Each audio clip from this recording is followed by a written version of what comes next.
Welkom bij Inside Monthly, de show waarin we dieper duiken in de maandelijkse game releases.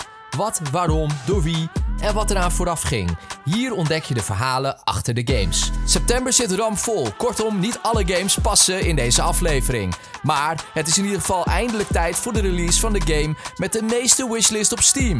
Hollow Knight Silksong.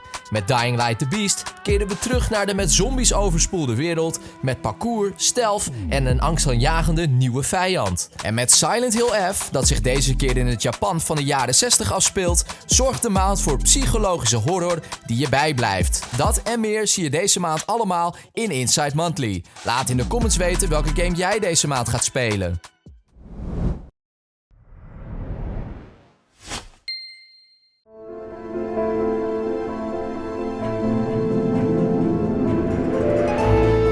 Acht jaar na de release van het origineel komt Australische ontwikkelaar Team Cherry eindelijk met een vervolg. Hollow Knight Silksong werd in februari 2019 voor het eerst aangekondigd. Aanvankelijk als een uitbreiding voor het eerste deel, maar groeide al snel uit tot een volwaardige opvolger. Daarna volgde een opvallende stilte. Niet eens een trailer, geen concrete informatie, gewoon heel lang niks. Bij iedere showcase, groot of klein, hoopten fans op nieuws. Zo vaak zelfs dat het wachten haast een meme werd.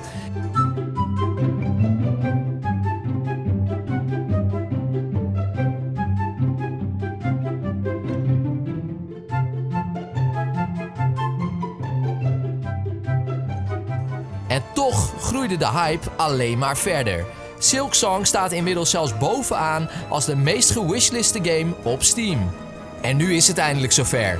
4 september verschijnt de game wereldwijd. In dit vervolg staat niet langer de stille ridder uit het eerste deel centraal, maar Hornet, een personage dat spelers al kennen uit Hollow Knight. Waar de eerste game zich afspeelde in het ondergrondse rijk Hallownest, trekt Silksong naar een compleet nieuw koninkrijk. Torenhoge steden, wilderige bossen en prachtige tempels staan op jou te wachten. Het verhaal draait om Hornets gevangenneming en haar reis naar de top van dit onbekende land. Een reis waarin ze zowel haar afkomst als haar rol binnen dit koninkrijk zal ontdekken. Gameplay-wise borduurt Silksong voort op de strakke Metroidvania-basis van het origineel. Maar Hornet speelt sneller, bewegelijker en acrobatischer dan de ridder. Ze kan sprinten, klimmen, projectielen werpen en met vloeiende combo's haar vijanden te lijf gaan. Nieuw is ook een uitgebreid questsysteem. Opdrachten zijn verdeeld in 4 categorieën: Gather, Hunt, Wayfarer en Grand Hunt. NPC's geven je dus nu meer richting. Van simpele fetch quests tot langere verhaallijnen. Ook de muziek, wederom gecomponeerd door Christopher Larkin, speelt opnieuw een grote rol. Nieuwe thema's versterken de sfeer van elke omgeving. Van verstilde melancholie tot intense gevechtsmomenten. En misschien wel het meest bijzondere, ondanks het succes: de originele Hollow Knight heeft op het moment van opnemen ruim 15 miljoen units verkocht, blijft Team Cherry klein. Dat doen ze bewust. Zo behouden de oprichters grip op de creatieve visie en hoeven ze geen tijd te verspillen aan managementlagen. Ze focussen puur op het maken van de game en ze werken op een manier die ze zelf plezier geeft. Vergeleken met het origineel is Silksong sneller, complexer en rijker in opbouw. Toch behoudt het de kenmerkende mix van verkenning, uitdagende gevechten en de atmosferische worldbuilding die Hollow Knight tot zo'n succes maakte. Vraagje voor jou: denk jij dat Silksong de Metroidvania-standaard opnieuw kan definiëren? Of kan geen enkel vervolg de magie van het origineel evenaren?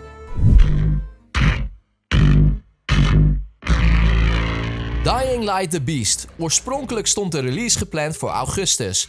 Maar op 25 juli liet ontwikkelaar Techland weten dat de game wordt uitgesteld. Ze hadden simpelweg nog wat extra tijd nodig om de laatste puntjes op de i te zetten. Opvallend was dat dit gebeurde nadat veel pers met de game aan de slag kon. De reacties waren positief, maar Techland wilde trouw blijven aan hun visie. The Beast moest de beste game in de franchise worden. En met een kleine maand extra ontwikkeltijd hoopten ze dat doel te kunnen bereiken. En eerlijk gezegd, dat is alleen maar goed nieuws. Beter een korte vertraging dan een halfbakken release. Maar goed, dat betekent wel dat we er nog iets langer op moesten wachten. Wachten waarvoor precies? Want wat is Dying Light the Beast? Met deze nieuwe entry keren we terug naar de met zombies overspoelde wereld van Dying Light. The Beast is de eerste standalone game sinds Bloody Ties in 2022.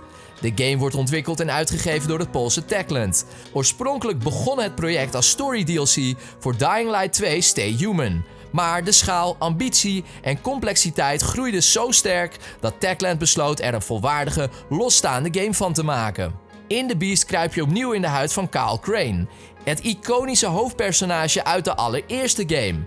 Het verhaal speelt zich 13 jaar na de gebeurtenissen van Dying Light uit 2015 af.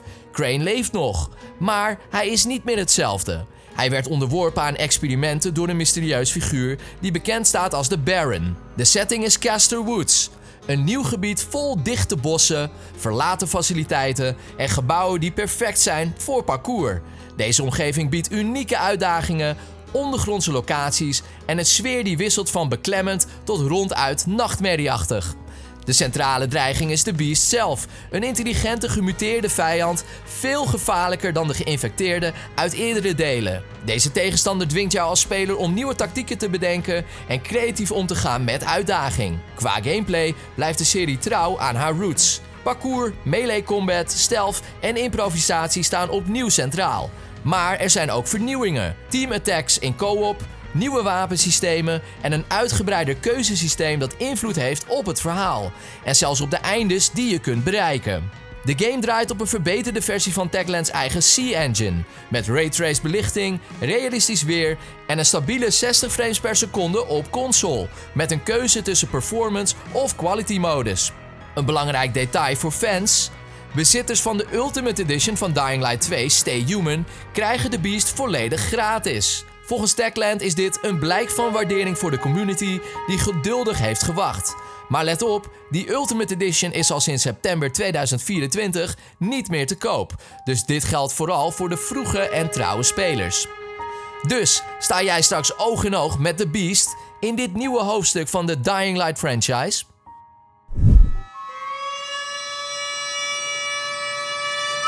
Op 25 september verschijnt Silent Hill F, het 8e mainline deel in Konami's iconische survival horror franchise. De game wordt ontwikkeld door Neobars Entertainment, gevestigd in Taipei, Taiwan. En uiteraard uitgegeven door Konami. Daarmee is dit niet alleen een nieuwe toevoeging aan de reeks, maar ook een belangrijke pijler in Konami's bredere strategie om klassieke franchises nieuw leven in te blazen. Die strategie tekent zich de laatste jaren steeds scherper af. In oktober 2024 verscheen de remake van Silent Hill 2, ontwikkeld door het Poolse Bloober Team. Die kon rekenen op positieve kritieken en hoge recensiescores. Dit jaar volgde in augustus Metal Gear Solid Delta Snake Eater. Eveneens met een warm onthaal van zowel spelers als pers. En de heropleving stopt daar niet. Bloober Team werkt momenteel aan een remake gebaseerd op de allereerste Silent Hill game.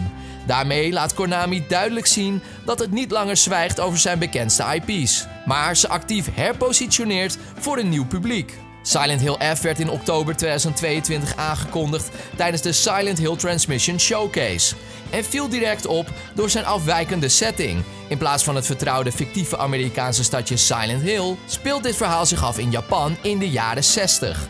Het scenario is geschreven door Rukishiro Seven, bekend van zijn diverse visual novels. Zijn werk staat bekend om de combinatie van alledaagse personages en diep gewortelde existentiële horror. Een invalshoek die perfect aansluit bij de psychologische thema's van de serie. Silent Hill F is een third-person survival horror game met klassieke elementen als verkenning, puzzels en resource management. Volgens producent Motoi Okamoto draait het niet enkel om jumpscares, maar vooral om een sfeer van vervreemding, verlies en psychologische verstikking. De bekende mist maakt dit keer plaats voor een andere krachtige vijand. Een allesdoordringende bloemachtige schimmel die letterlijk het lichaam van de personages binnendringt. Neobars Entertainment is geen nieuwkomer in het genre. De studio werkte eerder met Capcom aan projecten als Resident Evil Reverse en meerdere ports en remasters binnen de Resident Evil franchise. Voor Silent Hill F kreeg het team echter de creatieve vrijheid om een eigen narrative course te varen. De muziek wordt verzorgd door Akira Yamaoka, die terugkeert om met zijn onmiskenbare sound de beklemmende sfeer van de reeks te versterken. Konami benadrukt dat Silent Hill F onderdeel vormt van een groter universum, waarin in meerdere titels verhaallijnen en thema's kunnen worden verkend die los van elkaar staan, maar toch ook met elkaar verbonden zijn. Binnen die opzet vertegenwoordigt Silent Hill F volgens Konami het verre verleden van de tijdlijn. Op 25 september keert Silent Hill dus terug in een gedaante die zowel vertrouwd als compleet nieuw is. De vraag is, spreekt de Japanse setting je aan of blijft het klassieke Silent Hill jouw favoriete nachtmerrie? Sonic en racen gaan al decennia lang hand in hand. Sinds Sonic Drift, dat in 1994 op de Game Gear verscheen, experimenteert Sega met kartachtige spin-offs. Maar het was vooral Sonic en Sega All-Stars Racing uit 2010 en Sonic All-Stars Racing Transformed uit 2012 die de blauwe egel stevig neerzetten als een concurrent voor Mario Kart. De laatste poging, Team Sonic Racing uit 2019, werd echter wat wisselend ontvangen. Met Sonic Racing Cross Worlds, ontwikkeld door Sonic Team en uitgegeven door Sega, keert de franchise terug met een grootschaliger en ambitieuzer concept. De titel verwijst naar de nieuwe Cross Worlds mechanic. Tijdens een race kun je door speciale travel rings springen die je onmiddellijk transporteren naar een compleet ander circuit of universum. Dit zorgt voor races die constant veranderen, met dynamische overgangen en onverwachte variatie. Het rooster is groter dan ooit in een Sonic Racing game, met 23 speelbare personages. Uiteraard ontbreken iconen als Sonic, Tails, Knuckles en Shadow niet. Maar er is ook ruimte voor verrassende keuzes. Zo zijn er gastpersonages uit andere Sega en externe franchises. Wat dacht je van onder andere Joker uit Persona 5? Ichiban Kasuga uit Yakuza Like a Dragon, virtuele popster Hatsune Miku en zelfs Steve uit Minecraft. En dankzij deze crossovers wordt de game soms ook gekscherend omschreven als de Smash Brothers van de kartracing games. Qua circuits biedt de game 24 tracks, waarvan veel gebaseerd zijn op iconische werelden uit de verschillende games van Sega. Denk aan Green Hill Zone, Kamurocho uit Yakuza en zelfs klassieke Atlus-locaties uit Persona. De voertuigen zijn veelzijdiger dan ooit. Je kunt schakelen tussen klassieke auto's en extreme gear hoverboards. En uitgebreide customization laat je eigen wapens bouwen en gadgets inzetten om voordeel te behalen. De multiplayer opties zijn robuust. Crossworlds ondersteunt 12 spelers online, 8 spelers lokaal op Nintendo Switch en is volledig cross-platform.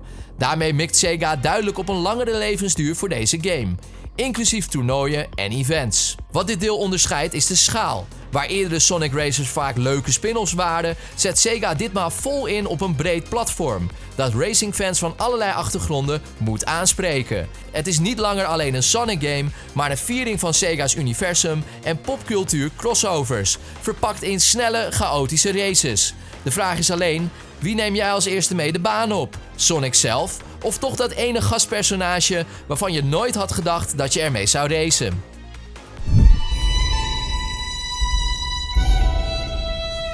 Ontwikkeld door Brownies Inc., gevestigd in Tokio en opgericht door Shinichi Kameoka en uitgegeven door Bandai Namco Entertainment, komt TOA en The Guardians of the Sacred Tree. Voor Brownies is dit hun eerste grote multiplatform project sinds Eclia Rebirth uit 2023.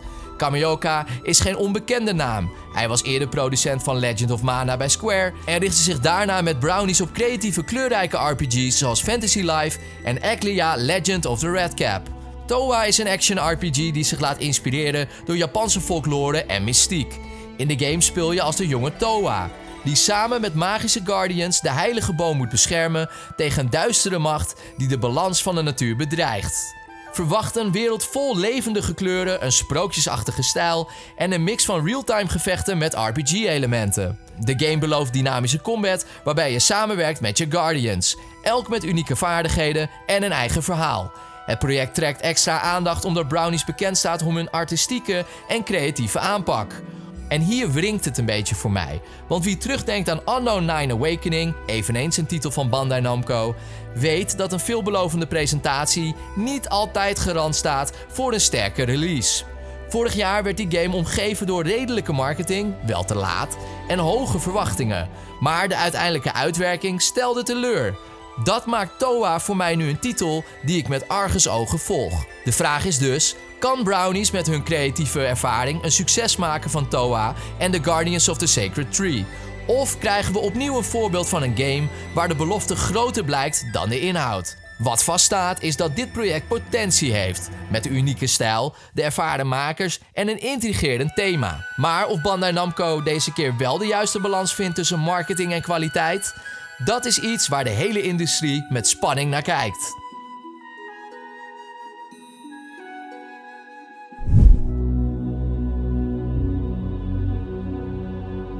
De Borderlands-serie van Gearbox Software, uitgegeven door 2K Games, heeft sinds de eerste release in 2009 het looter-shooter genre groot gemaakt. Met zijn unieke cel-shaded stijl, over-de-top humor en miljarden willekeurige wapencombinaties wist Borderlands zich altijd te onderscheiden van traditionele shooters. Na Borderlands 2 in 2012 en Borderlands 3 in 2019 is het nu tijd voor het volgende grote hoofdstuk: Borderlands 4. Het nieuwe avontuur neemt je mee naar de planeet Kairos, een wereld waar de omstandigheden constant veranderen. Denk aan dynamische weersystemen, verschuivende landschappen en gebieden die bij elke sessie anders kunnen aanvoelen. Midden in die chaos woedt een rebellie tegen de Timekeeper.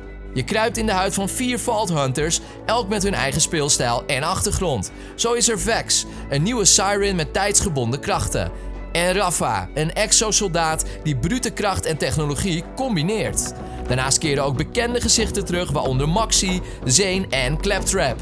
Personages die inmiddels iconisch zijn binnen de reeks. Op gameplayvlak gaat Gearbox een stap verder dan voorheen. Naast de vertrouwde mix van gunplay en loot zijn er diepere RPG-elementen toegevoegd. Skilltrees zijn uitgebreider, builds flexibeler. En er is een volledig nieuw Legendary item systeem dat je laat experimenteren met unieke modifiers. Een andere opvallende toevoeging is het Licensed Parts systeem, waarmee wapens nog meer te customizen zijn. Dit alles bovenop de al krankzinnige hoeveelheid van meer dan 30 miljard mogelijke wapencombinaties, die Gearbox met behulp van een zogeheten Matrix-style weapon wall beheert en test. Guns. Lots of guns.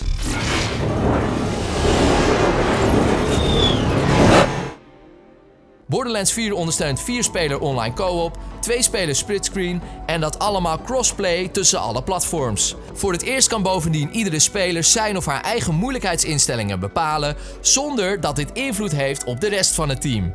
Handig voor de echte noobs. Interessant is ook de discussie rondom de prijs. Oorspronkelijk wilde uitgever 2K een prijskaartje van $80 hanteren. Maar na stevige kritiek vanuit de community en terughoudendheid bij moederbedrijf Take-Two Interactive is dat plan ingetrokken. En daarmee wil men benadrukken dat waarde voor spelers voorop moet blijven staan. Wat Borderlands 4 vooral belooft is een terugkeer naar chaos, loot en de onmiskenbare humor waar de franchise groot mee is geworden. Maar dan met de moderne innovaties die de formule fris moeten houden. De grote vraag is natuurlijk: met welke Vault Hunter stap jij als eerste de nieuwe wereld van Kairos in? Zo, dat zijn weer behoorlijk wat games. Als groot Sonic-fan houd ik Sonic Racing Crossworlds in de gaten. Maar zit er verder niet veel voor mij bij. Mooi, want het geeft mij de tijd om in Metal Gear Solid te duiken. En jij? Welke games haal jij deze maand in huis? Of wat speel jij deze maand? Laat het me weten in de comments of op X met de hashtag InsideMonthly. Volgende maand ben ik er uiteraard weer met een nieuwe aflevering van Inside Monthly. Dan besteden we onder andere aandacht aan Ghost of Yotei, Battlefield 6, Pokémon Legends CA en meer. Hopelijk zie ik je dan weer. Tot die tijd verwijs ik je naar mijn andere content. Ik zeg veel gameplezier deze maand. Laat met de duimpjes en de comments weten wat je van de video vond. En ben je op zoek naar dagelijks nieuws over film, televisie en natuurlijk games? Check dan ook zeker de website van de Nerd Shepherd. Link in de omschrijving. Tot volgende maand.